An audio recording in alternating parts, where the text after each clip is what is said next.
የአብይ አህመድ አስተዳደር ጽምዶ የሚሰኘውን አዲስ የቀጠናው ትብብር ለመጥለፍ እየሰራ መሆኑን የሚያመላክቱ መረጃዎች እየወጡ ናቸው። ጠቅላይ ሚኒስትሩ ይህን አዲስ ትብብር የሚጠልፈው እንዴትና በማን በኩል ነው? በአቶ አንዳርጋቸው ጽጌ፣ በብርሃኑ ነጋ፣ በፕሬዝዳንት ኢሳያስ አፈወርቂ፣ በጀነራል ሐምዳን ዳጋሎ ወይስ በአሜሪካው የስለላ ድርጅት በሲአይኤ በኩል? የጠቅላይ ሚኒስትሩ ፍላጎትስ በጽምዶ ውስጥ ምንድነው? በአዲሱ የቀጠናው የፖለቲካ አሰላለፍ እየተቀየረ ነው። የሚቀያየርበት ፍጥነት ደግሞ የሚገመትም የሚነበብም የሚተነበይም የሚተነተንም አይደለም። ምስራቅ አፍሪካ በተለይም የቀንዱ ሀገራት የጋራ መናበብ መጀመራቸውን ተከትሎ አምባገነን መንግስታት እየተረባረቡ ናቸው። አምባገነን መንግስታቱ ፍላጎታቸው የያዙትን ስልጣን ሙጥኝ ብሎ መሞት ነውና አዳዲስ አስተላለፎች ያሰጓቸዋል። ከግብጽና ከኤርትራ በስተቀር የቀጠናው ሀገራት መንግስታት የተረጋጉና ቆም ብሎ ለማሰብ የሚያስችል መንግስታዊ ጸጥታና መንግስታዊ ቁመና የላቸውም። በርካቶች አምባገነን ናቸው። በርካቶችም የውስጥ አመጽ እያስተናገዱ ነው። በርካቶች የትጥቅም የመድረክም ትግል እየተካሄደባቸው ነው። በርካቶች የመውደቅ አዝማሚያና ፍርሃት ውስጥ ናቸው። ጠቅላይ ሚኒስትር አብይ አህመድን ጨምሮ አብዛኞቹ መውጫ ቀዳዳ መፈናፈኛ ፍንጭ እያፈላለጉ ናቸው። በዚህ መሃል ነው ጽምዶ የሉት ቡድን በኤርትራና በሱዳን መደራጀት የጀመረው። ጽምዶ የአማርኛ አግባብነት ጥማድ የሚሰኝ ሲሆን የህልውና አደጋ አለብን የሚሉ ድርጅቶች በጠቅላላ የተጣመዱበት አዲስ ቀጠናዊ የለውጥ ተስፋ ነው። ጽምዶ የፋኖ ኃይሎች ህወሓት፣ ሻዕቢያና የአልቡርሃን መንግስት ብቻ ጥማድ የሚገቡበት ሳይሆን አብይ አህመድና አልሲሲም ጥማዱን ለመጥለፍ የሚሻኮቱበት ቅንጅት ነው። እንደ አንዳርጋቸው ጽጌ እንደ ልደቱ አያሌው ያሉ አማራ የሚባል ብሔር የለም ብለው በግልጽ የተናገሩና የጻፉ አርፋጅና ጨካኝ የፖለቲካ ኃይሎች ሁሉ የሚራኮቱበት ምናልባትም የመጨረሻ ተስፋ አድርገው የሚመለከቱት መጻመድ ወይም መጣመድ ነው። እና አንዳርጋቸው ጽጌ የከሸፈው የ1960ዎቹ ትውልድ የኢህአፓ አባልና በሴራ ፖለቲካ የተካኑ ትግል ጠላፊ ጩልፊቶች ናቸው። የኦሮሞ ማንነት እንዳለው የሚነገርለት አንዳርጋቸው ጽጌና የጉራጌው ተወላጅ ብርሃኑ ነጋ ተከታዮች ግንቦት ሰባት ኢዜማ ሰዎች ዛሬም እንደ ትናንቱ የሐሰት ጥሩምባቸውን መንፋት ጀምረዋል። አንዳርጋቸው ጽጌ ሱዳን ሆኖ ቃለ ምልልስ አድርጓል። ቃለ ምልልሱን ያደረገው መሳይ መኮንን ጋር ሲሆን በዚህ ቃለ ምልልስ ብዙ ነጥቦችን አንስቷል። ነጥቦቹን በስሱ በግሌ እንደ ኢትዮጵያና እንደ አማራ ነው የጥምዶ ስብሰባ ላይ የተገኘሁት፣ የከተማ ከንቲባ ተገኝተው ነበር ወዘተረፈ ብሏል። ኦሮሞ አንዳርጋቸው ጽጌ አክለውም የአማራ ፋኖን አንድ ያደረግናቸው እኛንን ሲል ተደምጧል። ሻለቃ ዳዊት ተቀባይነት ስላለ ወደፊት ያመጣ ነው እኔና ነአምን ዘለቀነንም ብሏል። ይህም የሆነው መሳይ ባንተ ወቶታ ነው፣ አንተነህ አማራ አንድ እንዲሆን ከፍተኛውን ሚና የተጫወትከው በማለት መሳይ መኮንንን አመስግኖታል። አንዳርጋቸው መሳይ መኮንን ላይ ቀርቦ ያደረገው ንግግር ለሱዳኖች ተተርጉሞ የሚቀርብ ፋይል ይመስላል። ይህም የአማራ ፋኖ ህብረት መስራችና ከፍተኛ ተቀባይነት ያለው ሰው አድርጎ ራሱን በእጩነት ለማቅረብ ያለመ ነው። እዚያ ስብሰባ ላይ የተገኘ አንድ የመረጃ ምንጭ እንደሚለው አንዳርጋቸው ጽጌ ስሙን ሲያስተዋውቅ አማራ የምትለዋን ራሱ ጥፎ እንደሰጣቸው መረጃው ይናገራል። እውን አንዳርጋቸው ጽጌ የአማራ ህዝብ ወዳጅ ነው እንዴ? አንዳርጋቸው ጽጌ ጸረ አማራ መሆኑን የጻፈው መጽሐፍን ማንበብ ብቻውን በቂ ይሆናል። ሰውየው በመጽሐፉ አማራ የሚባል ማንነት የለም፣ መደመርን የሚተካ ሀሳብ ኢትዮጵያ ውስጥ መልሶ አይገባም፣ አድዋ ላይ ሲዋጉ የነበሩ ሙስሊሞች እንዳይቀበሩ ተከልክለዋል፣ የአማራ ገዢ መደብ ነበር አሁንም አለ የሚሉ ነጥቦች የሚጠቀሱ ናቸው።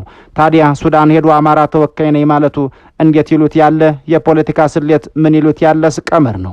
አንዳርጋቸው ጽጌና የአሜሪካው የስለላ ተቋም ግንኙነታቸው ምንድን ነው? ተቋሙ ለአንዳርጋቸው የሰጠው የመጨረሻ ተልእኮስ ምን ነበር? የአንዳርጋቸው ጽጌና ዘመነ ካሴ ግንኙነት በእንዴት ያለ የሚገለጽ ግንኙነት ነው? ከዚያ በፊት የፋኖ ኃይሎች መሪው ዘመነ ካሴ ጽምዶ የተሰኘውን የአጋርነት እንቅስቃሴ እንዴት ይመለከተዋል የሚሉ ነጥቦችን አንስተን ቆይታ እናደርጋለን። በኢትዮጵያዊነቴ በአማራነቴ የተናገርኩበት ሁኔታ ነው ያለው። አንዳርጋቸው ጽጌ የዚህ ዘመን ትውልድ አይደሉም። ደፋር ጓዶቻቸው ባሲምባም በመተማም በቋራም በዴዴሳም ሲወድቁ ያዩ የከፈቱትን አብዮት መዝጋት ያልቻሉ ፎሪ ወይም ጠቢብ አብዮተኛ ናቸው። ልጆቿን የበላች አብዮት ያልበላቻቸው ድመት ያልሆነች ሀገራቸውን ጀግድ ሆነው ለማስደንበር የሚታትሩ ጸረ ትውልድና ጸረ ስኬት የሆኑ ሰው መሆናቸውን አንድ ስም አይጠቀስ ያሉን ምንጭ ተናግረዋል። በኢትዮጵያ አዲስ የፖለቲካ እንቅስቃሴዎችና ንቅናቄዎች በተፈጠሩ ቁጥር የመጥለፍና ከፊት የመሆን አባዜ ያለቀቃቸው እዚያም የሚዘሉ የኃይል ሚዛኑ ባጋደለበት የሚጋለቡም የካብ መሰረት ያላቸው ፖለቲከኛ ናቸው። የመረጃ ምንጩ እንደሚሉት ሰውየውን የአብዮቱ ጎርፍ ወስዶ አሲምባ ያልዶላቸው ከሲአይኤ ጋር በነበራቸው ግንኙነትና ጥብቅ ትስስር ነው። አሜሪካ ዳግም ላትወድቅ የተነሳችበት ያ ዘመን የአሜሪካ ስውር እጆች የገቡበት እንደነበርም ይነገራል። ውድ የበራፍ ቲቪ ቤተሰቦች ኢትዮጵያ መንግስቱ ኃይለማርያም ይሉት ባለ የፊደል ድንግል እየተመራች በከፈተችው አብዮት የአሜሪካው የስለላ ድርጅት ሲአይኤ የነበረው ጣልቃ ገብነት ምን ነበር? አሜሪካ በአስመራ የነበራት የካግኒው ጣቢያ ተልእኮስ ምን ነበር? ከአንዳርጋቸው ጽጌ ጋር የነበራት ግንኙነትስ? በጎሳ ደረጃ የመጣ አማራ የሚባል ጎሳ የለም ነው። በኢትዮጵያ አብዮት ወቅት ከ1966 ዓመተ ምህረት ጀምሮ የአሜሪካው ማዕከላዊ የስለላ ድርጅት ወይም ሲአይኤ በኢትዮጵያ የነበረው ጣልቃ ገብነት እጅግ ውስብስብና በወቅቱ ከነበረው የዓለም አቀፍ ቀዝቃዛ ጦርነት ወይም ኮልድ ዋር ጂኦፖለቲካ ጋር የተያያዘ ነበር። ይህንን ታሪካዊ ክስተት በተጨባጭ ማስረጃዎች በሰነዶችና በታሪክ መጽሐፍት አስደግፈን ግልጽ ምስል በሚሰጥ መልኩ እንመልከተው። በኢትዮጵያ አብዮት ከመፈንዳቱ በፊትም ሆነ በአብዮቱ መጀመሪያ ዓመታት አሜሪካ በአስመራ የነበራት የካግኒው ጣቢያ ለሲአይኤ እጅግ ወሳኝ የሬዲዮና የኤሌክትሮኒክስ መረጃ መሰብሰቢያ ነበር። በወቅቱ የነበሩ የሲአይኤ ሰነዶች ዲክላሲፋይድ ዶክመንትስ እንደሚያሳዩት አሜሪካ በኢትዮጵያ ላይ የነበራት ፍላጎት ከመንግስቱ ጋር ካላት ወዳጅነት ይልቅ ይህንን የደህንነት ጣቢያ ማስጠበቅ ላይ ያተኮረ ነበር። አብዮቱ ሲፈነዳ ሲአይኤ የደርግን እንቅስቃሴ በቅርብ ይከታተል ነበር። ደርግ ወደ ሶቪየት ህብረት ማዘንበሉን ተከትሎ ሲአይኤ በኢትዮጵያ ውስጥ የሚንቀሳቀሱ ጸረ ደርግ ኃይሎችን በገንዘብና በሎጂስቲክስ መርዳት ጀመረ። ከተቃዋሚ ኃይሎች መካከል የእነ አንዳርጋቸው ጽጌ ድርጅት በቀዳሚነት የሚጠቀስ ነው።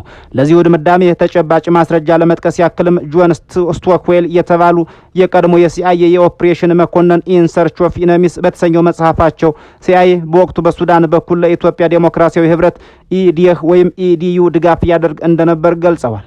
ተጨማሪ የሰነድ ማስረጃዎችን እንጥቀስ። እንደ አውሮፓውያን ዘመን አቆጣጠር በ1970ዎቹ አጋማሽ የወጡ የብሔራዊ ደህንነት ምክር ቤት ወይም ኤንኤስሲ ሰነዶች ሲአይኤ ለኢዲህ ወይም ኢዲዩና ለሌሎች ወግ አጥባቂ ኃይሎች ሚስጥራዊ ድጋፍ ወይም ከቨርት ሰፖርት እንዲያደርግ ፈቃድ ተሰጥቶት እንደነበር ያረጋግጣሉ። የኦጋዴን ጦርነት ወቅት ሲአይኤ ትልቅ ሚና ተጫውቷል። አሜሪካ በይፋ ገለልተኛ ነኝ ብትልም በሲአይኤ በኩል ለዚያድ ባሬ መንግስት መረጃዎችን ትሰጥ ነበር። ፖል ሄንዝ የተባሉ የብሔራዊ ደህንነት ምክር ቤት አባልና የሲአይኤ ሰው በጻፉት ዘ ሆርን ኦፍ አፍሪካ ፍሮም ዋር ቱ ፒስ በተሰኘ መጽሐፋቸው አሜሪካ የደርግን መንግስት ለማዳከም ሶማሊያን እንደ መሳሪያ ለመጠቀም ያደረገችውን ጥረት ይተርካሉ። በመጽሐፉ ውስጥ በተለይም ከገጽ 190 እስከ ገጽ 215 ባሉት ክፍሎች በተለይ ምዕራፍ 6 ላይ በርካታ ፍሬ ሚስጥሮች ተጠቅሰዋል። ፖል ሄንዝ በወቅቱ የብሔራዊ ደህንነት ምክር ቤት ወይም ኤንኤስሲ አባል በመሆናቸው አሜሪካ ከሶማሊያው መሪ ዚያድ ባሬ ጋር የነበራትን ሚስጥራዊ ግንኙነት በሚገባ ያውቁ ነበር። በመጽሐፋቸው ላይ ገጽ 196 እስከ 198 አካባቢ የሚከተለውን ሐሳብ ያነሳሉ። አሜሪካ የደርግ መንግስት ወደ ሶቪየት ህብረት መጠጋቱን ተከትሎ ሶማሊያን ከሶቪየት ጎራ ለማስኮብለልና ደርግን በወታደራዊ ግፊት ለማዳከም ፈለገች። እንደ አውሮፓውያን ዘመን አቆጣጠር በሰኔ 1977 ኬቨን ካሽ የተባሉ የሲአይኤ ሰው በሞቃዲሾ በኩል ለዚያድ ባሬ አሜሪካ ለሶማሊያ የመከላከያ መሳሪያዎችን ለማቅረብ ዝግጁ ነኝ የሚል መልእክት እንዳስተላለፈች ሄንዝ ይተርካሉ። ይህን መልእክት ዚያድ ባሬ አሜሪካ የኦጋዴን ወረራዬን ትደግፈዋለች ብሎ እንዲያስብና ወደ ጦርነት እንዲገባ በር የከፈተ ፈረንጆች እንደሚሉት ካልኩሌትድ አምቢጊቲ ነበር። በመጽሐፉ ገጽ 201 እስከ 204 ላይ ፖል ሄንዝ የአሜሪካን ስልታዊ ፍላጎት ሲያብራሩ ሶማሊያ ኢትዮጵያን እንድትወር በማበረታታት ረገድ ደርግና ሶቪየት ህብረትን በአካባቢው ማጣበቅ ወይም ቡግ ዳውን ማድረግ ይገልጻሉ። ሶማሊያ በኢትዮጵያ ላይ ጥቃት ስትከፍት ደርግ እጅግ በጣም ይዳከማል። ሶቪየቶች ደግሞ በሁለት ወዳጆቻቸው በኢትዮጵያና በሶማሊያ መካከል ገብተው ይጨነቃሉ የሚል እምነት ነበራቸው። በመጽሐፉ ገጽ 210 ላይ ሄንዝ በግልጽ እንደሚሉት አሜሪካ ለሶማሊያ መሳሪያ ሰጣለሁ ማለቷ ዚያድ ባሬን ለጦርነት አነሳስቶታል። ይህም ጦርነት ደርግን ለከፍተኛ ወታደራዊና ኢኮኖሚያዊ ቀውስ ዳርጎታል። ሄንዝ በመጽሐፋቸው ውስጥ ገጽ 192 ላይ አሜሪካ በኢትዮጵያ ውስጥ የነበራትን ካግኒው ጣቢያ አስፈላጊነት እየቀነሰ መምጣቱንና በምትኩ ሶማሊያ ውስጥ የነበራትን የቬርቬራ ወደብ የመቆጣጠር ፍላጎት እንደነበራት ይገልጻሉ። ይህንን ለማሳካት ደግሞ የደርግን መንግስት ከሶማሊያ በኩል ማዳከም እንዳንዱ አማራጭ ተወስዶ ነበር። ምንም እንኳን ፖል ሄንዝ በመጽሐፋቸው ውስጥ የአሜሪካን ድርጊት እንደ ዲፕሎማሲያዊ ስልት አድርገው ቢተርኩትም በቅርቡ ይፋ የሆኑ የሲአይኤ ሰነዶች የሄንዝን ትረካ ያጠናከሩ ሆነው አልተገኙም። ይልቁንም ዲፕሎማሲያዊ ስልት ሳይሆን ስውር ጣልቃ ገብነቶች ነበሩ።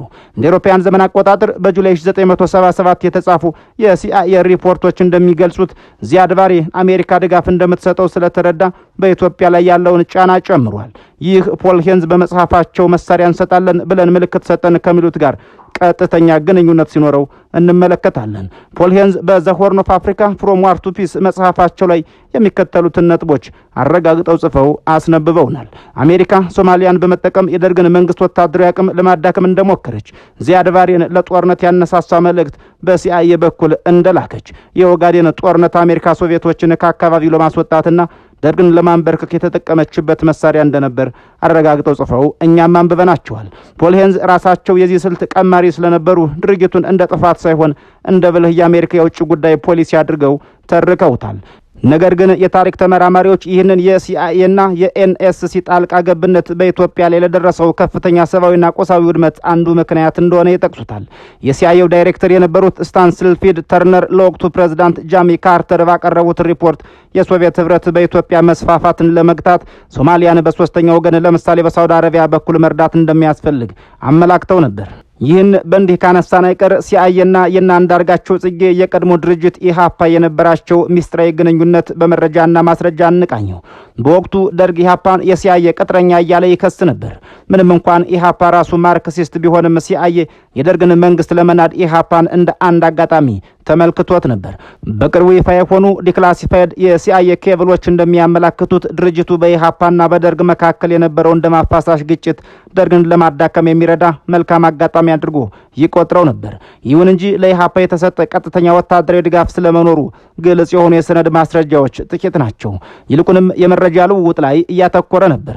በኢሃፓ ወይም ኢፒአርፒና በሲአይኤ መካከል የነበረው ግንኙነት በታሪክ ምሁራን ዘንድ እጅግ አነጋጋሪ ከሆኑ ጉዳዮች መካከል የሚጠቀስ ነው። ደርግ ኢሃፓን የሲአይኤ ቅጥረኛ እያለ በፕሮፓጋንዳ ቢወርፈውም እውነታው ግን ድርጅቱ ማርክሲስት በመሆኑ ከአሜሪካ ጋር የነበረው ግንኙነት በጥርጣሬ የተሞላና በዋናነት በመረጃ ልውውጥ ወይም ኢንተለጀንስ ሼሪንግ ላይ የተገደበ ነበር። በ1968 እና በ1969 ዓመተ ምህረት መጀመሪያ ላይ ሲአይኤና ኢሃፓ አንድ የጋራ ጠላት ነበራቸው። እሱም መንግስቱ ኃይለማርያምና የሶቪየት ህብረት በኢትዮጵያ መስፋፋት ነበር። ማስረጃው ሲአይኤ አርዲፒ 80ቲ00942ኤ በሚል የሰነድ መዝገብ የተመዘገበ ሰነድ ተመዝግቦ ይገኛል። እንደ አውሮፓውያን ዘመን አቆጣጠር በ1976 መጨረሻ አካባቢ የወጣ የሲአይኤ ሚስጥራዊ ሪፖርት እንደሚጠቁመው ድርጅቱ ኢሃፓን የከተማ ሽምቅ ውጊያ በቅርብ ይከታተል ነበር። ሲአይኤ ኢሃፓን ብቸኛ ለደርግ ስጋት የሆነ ሲቪል ድርጅት ብሎም ይገልጸው ነበር። ታዲያ ሲአይኤና ኢሃፓ ምን አይነት መረጃዎች ይለዋወጡ ነበር? በአዲስ አበባ የነበረው የአሜሪካው ኤምባሲና የሲአይኤ ጣቢያ ከኢሃፓ አባላትና ደጋፊዎች ጋር በሚስጥር የሚያገናኟቸው መረጃዎች የሚከተሏቸው ነበሩ። የደርግ ውስጣዊ ክፍፍል። ኢሃፓ በደርግ ውስጥ በተለይ በመካከለኛ መኮንኖች ዘንድ ሰርጎ ገቦች ነበሩት። እነዚህ ሰርጎ ገቦች የሚያገኟቸውን የደርግ ስብሰባዎች፣ ውሳኔዎች፣ የጦር መሳሪያ ግዥ መረጃዎችና የሶቪየት አማካሪዎች እንቅስቃሴ መረጃ ለሲአይኤ በሶስተኛ ወገን ወይም ኢንተርሚዲየተር በኩል ይደርስ ነበር። የነጭ ሽብርና የቀይ ሽብር መረጃዎች። ደርግ በኢሃፓ ላይ የወሰዳቸውን እርምጃዎች አስቀድሞ ለማወቅ ኢሃፓ ከመንግስቱ የደህንነት መዋቅር ውስጥ የሚያገኛቸውን መረጃዎች ለአሜሪካ ዲፕሎማቶች ያጋራ ነበር። ለዚህ ድምዳሜ ማስረጃ ለመጥቀስ ያክልም በየካቲት 1977 እንደ አውሮፓውያን ዘመን አቆጣጠር የጀኔራል ተፈሪ በንቲ ግድያ ወቅት ሲአይኤ እጅግ ዝርዝር የሆነ መረጃ የማን ተኩስ እንደጀመረ፣ ማን እንደገደለ ያገኘው በኢሃፓ ውስጥ በነበሩ የመረጃ ምንጮች በኩል እንደነበር በኋላ ላይ የወጡ የኬብል መረጃዎች አሳይተዋል። የመረጃ ልውውጥ የተካሄደባቸው መንገዶችም እጅግ ሚስጥራዊና ጥብቅ ነበሩ። ሲአይኤና ኢሃፓ ቀጥታ ግንኙነት ከማድረግ ይልቅ የሰራተኛ ማህበራትን ይጠቀሙ ነበር። በወቅቱ የነበረው ኢትዮጵያ ሰራተኛ ማህበር ወይም ሲኢኤልዩ በኢሃፓ ቁጥጥር ስር ነበር። ይህ ማህበር ደግሞ ከአሜሪካው ኤኤፍኤል-ሲአይኦ በሲአይኤ ድጋፍ ከሚደረግላቸው ድርጅቶች አንዱ ጋር ግንኙነት ነበረው። በዚህ መስመር በኩል ፖለቲካዊ መረጃዎችና ስልታዊ ትንተናዎችን ይለዋወጡ ነበር። የውጭ ሀገር ግንኙነቶች ሱዳንና አውሮፓ የኢሃፓ አመራሮች በካርቱም ወይም ሱዳን በኩል ከአሜሪካ የደህንነት ሰዎች ጋር ይገናኙ ነበር። ክፍሉ ታደሰ ያ ትውልድ በተሰኘ መጽሐፋቸው ላይ ኢሃፓ ከምዕራባውያን ጋር የነበረውን ግንኙነት ሲያብራሩት ግንኙነቱ በዋናነት መረጃን በማድረስ የደርግን አምባገነንነት ለዓለም ለማሳወቅ እንደነበር ይገልጻሉ። ውድ የበራፍ ቲቪ ቤተሰቦች ኢሃፓና ሲአይኤ ይህን ያክል ግንኙነት ከነበራቸው ለምን ወታደራዊ ድጋፍ አልተሰጠም ብለው ከጠየቁ ልክ ነዎት። ብዙ የታሪክ ተመራማሪዎች ለምሳሌም ጆን ማርካኪስ እንደሚገልጹት ሲአይኤ ለኢሃፓ መሳሪያ ያልሰጠው በሁለት ምክንያቶች ነው። አንደኛው ርዕዮተ ዓለማዊ ምክንያት ነው። ኢሃፓ ራሱ ማርክሲስት ሌኒኒስት በመሆኑ ከአሜሪካ መሳሪያ መቀበል የኢምፔሪያሊዝም ተላላኪ ያስብለኛል የሚል ስጋት ነበረው። ሁለተኛው አለመተማመን ነው። አሜሪካ ደርግን ቢጥሉልኝም ሌላ የኮሚኒስት መንግስት ነው የሚመሰርቱት የሚል ስጋት ነበራት። ስለዚህ ከነካሻቸው መረጃ ብቻ መቀበል ይሻላል የሚል ስሌት ነበረው። እንደ አውሮፓውያን ዘመን አቆጣጠር ኤፕሪል 25 1977 የወጣ አንድ የሲአይኤ ሰነድ ዶክመንት አይዲ CIA-RD P809A000600010023-3 የተመዘገበ ሰነድ በግልጽ እንዲህ ይነበባል። EPRP is our best source of information regarding the internal dynamics of the PMAC or DERG.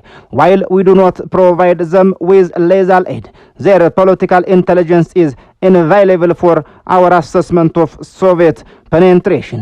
በአማርኛ አግባብነቱ ኢሃፓ ስለ ደርግ ውስጣዊ ሁኔታ መረጃ ለማግኘት ትልቁ ምንጫችን ነው። ገዳይ የሆኑ መሳሪያዎችን ባንሰጣቸውም የሶቪየትን ሰርጎ ገብነት ለመገምገም የሚያቀብሉት ፖለቲካዊ መረጃዎች ግን እጅግ ውድ ናቸው እንደማለት ነው። በኢሃፓና በሲአይኤ መካከል የነበረው ግንኙነት ታክቲካል ኢንተለጀንስ ሸሪንግ ወይም ስልታዊ የመረጃ ልውውጥ እንጂ ኦፕሬሽናል አሊያንስ ወይም ወታደራዊ ጥምረት አልነበረውም። ሲአይኤ የኢሃፓን የመረጃ መረብ በመጠቀም የደርግን ድክመት ያጠና ነበር። ኢሃፓ ደግሞ አሜሪካ በደርግ ላይ ዲፕሎማሲያዊ ጫና እንድታደርግ መረጃዎችን ያቀብል ነበር። ደርግ ይህንን ግንኙነት አጋኖ የሲአይኤ ቅጥረኞች ማለቱ ግን ኢሃፓን በህዝብ ዘንድ ለማስጠላት የተጠቀመበት ትልቁ የፕሮፓጋንዳ መሳሪያ ነበር። በ1970ዎቹ መገባደጃና 80ዎቹ መጀመሪያ ሲአይኤ ከእስራኤሉ የደህንነት መስሪያ ቤት ሞሳድ ጋር በመተባበር የኢትዮጵያና የአይሁዳውያኑን በሱዳን በኩል የማውጣት ስራም ሰርቷል።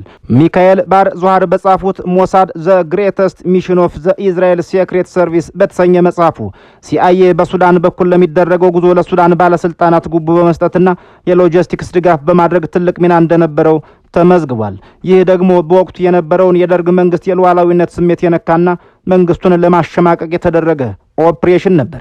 በ1980ዎቹ መጨረሻ የደርግ መንግስት ውድቀት ሲቃረብ ሲአይኤ በሱዳን በኩል ለህወሓትና ለሻቢያ የረድኤት ድርጅቶችን እንደ ረስትና ኢራ ሽፋን በማድረግ የገንዘብና የሬዲዮ መገናኛ ድጋፎችን እያደርግ ነበር።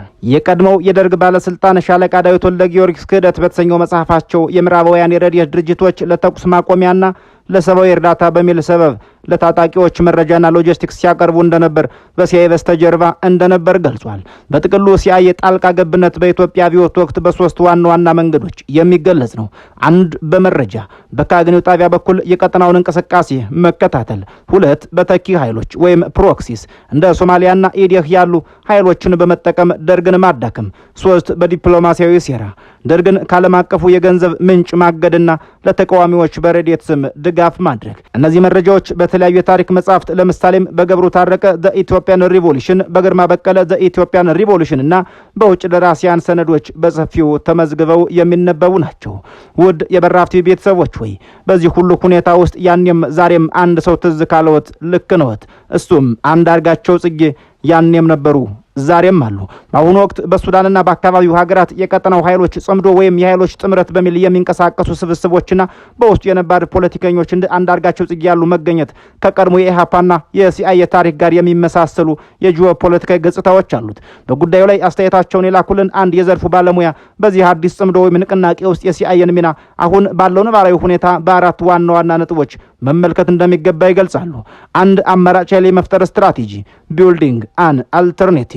ሲአይኤ በታሪኩ እንደታየው በአንድ ሀገር ውስጥ ያለው መንግስት በዚህ ሁኔታ የዶክተር አብይ አህመድ መንግስት ከአሜሪካ ስልታዊ ፍላጎት ጋር ሲጋጭ ወይም ቀጠናውን ማረጋጋት ሲሳነው አማራጭ ኃይል ወይም ኦልተርኔቲቭ ሊደርሺፕ የመፈለግና የማደራጀት ስራ ይሰራል። የጽምዶ ሚናም የተለያዩ የፖለቲካ ኃይሎችን የቀድሞ የኢሃፓዎችንና የፋኖ ደጋፊዎችን ሲቪክ ማህበራትን በአንድ ጃንጥላ ስር ማሰባሰብ ለምዕራባውያን ተቀባይነት ያለው የሽግግር ኃይል ለማዘጋጀት የሚደረግ ጥረት አካል ተደርጎ ይወሰዳል። ሁለት፣ በሱዳን በኩል የሚደረግ የሎጂስቲክስና የመረጃ ድጋፍ። ሱዳን ለኢትዮጵያ ተቃዋሚዎች እንደ መሸጋገሪያ ማገልገሏ አዲስ አይደለም። ሲአይኤ ከሱዳን የደህንነት መዋቅር GIS ጋር የቆየና የጠነከረ ግንኙነት አለው። በሱዳን የሚደረጉ ስብሰባዎች ያለ አሜሪካና የሱዳን ደህንነት እውቅና ጥበቃ ሊከናወኑ አይችሉም። ሲአይኤ በዚህ ሂደት ውስጥ በዋናነት ፋሲሊቴተር ወይም አመቻች በመሆን መድረኮችን በማዘጋጀትና በተለያዩ ኃይሎች መካከል ድልድይ የመሆን ሚና ይጫወታል። ሶስት፣ የርዕዮተ ዓለም ሽግግርና ልምድ ያላቸው ፖለቲከኞች እንደ አንዳርጋቸው ጽጌ ያሉ ፖለቲከኞች ከኢሃፓ ዘመን ጀምሮ በምዕራባውያን የፖለቲካና የደህንነት መዋቅር ዘንድ የሚታወቁ በግንቦት 7 ወቅትም ከምዕራባውያን ጋር የቅርብ ግንኙነት የነበራቸው ናቸው። ሲአይኤ አዳዲስና የማይታወቁ ኃይሎችን ከማመን ይልቅ የቆየ ግንኙነት ያላቸውንና የምዕራባውያንን የፖለቲካ ቋንቋ፣ ሊበራል ዲሞክራሲ፣ የሰብአዊ መብት ወዘተ የሚያውቁ ሰዎችን ለጥምረቱ አመራርነት ይመርጣል። ይህ ደግሞ ጽምዶውን ዓለም አቀፍ ድጋፍ እንዲያገኝ በር ይከፍትለታል።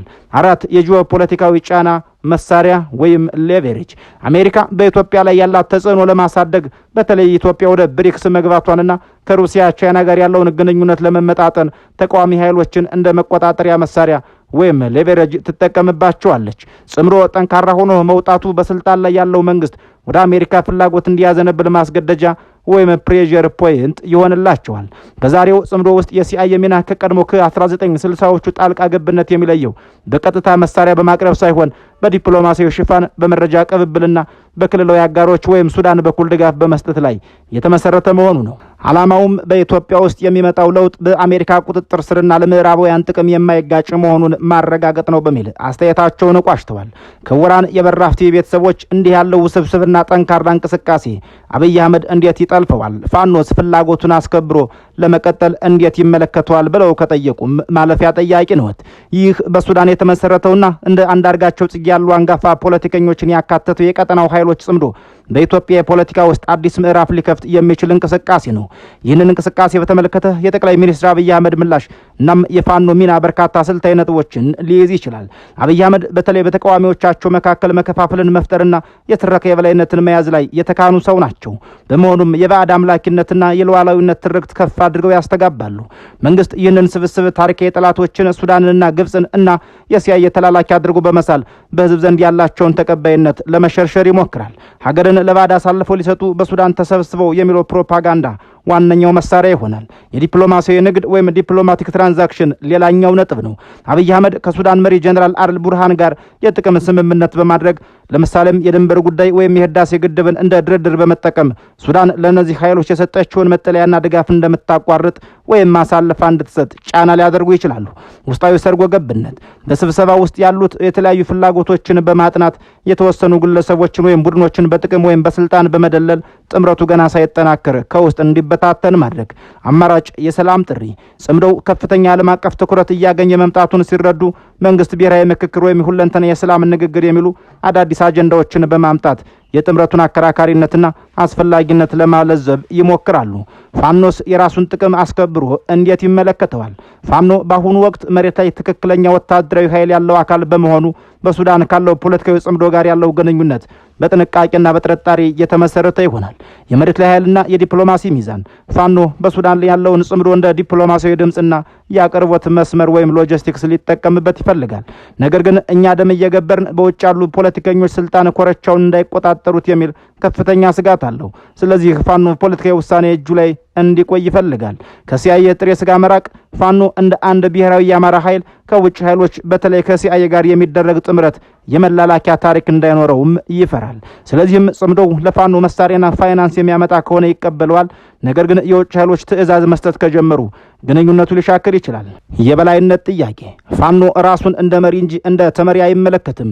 በሱዳን የተሰባሰቡትና አንዳርጋቸው ጽጌ የቆየ የፖለቲካ ልምድ ቢኖራቸውም ፋኖ እውነተኛው ትግል ያለው ግንባር ላይ ነው የሚል ጽኑ እምነት ስላለው ጽምዶው የፋኖን ወታደራዊ የበላይነት እስካከበረ ድረስ ብቻ አብሮት ይሰራል። የጥቅም ማስከበሪያ ስልት። ፋኖ ጽምዶውን በመጠቀም የአሜሪካና የአውሮፓን መንግስታት ትኩረት እንዲሰጡትና በደረጃ የሽብርተኝነት ስም ማውጣት ዘመቻ እንዲቆምለት እንደ ድልድይ ሊጠቀምበት ይችላል።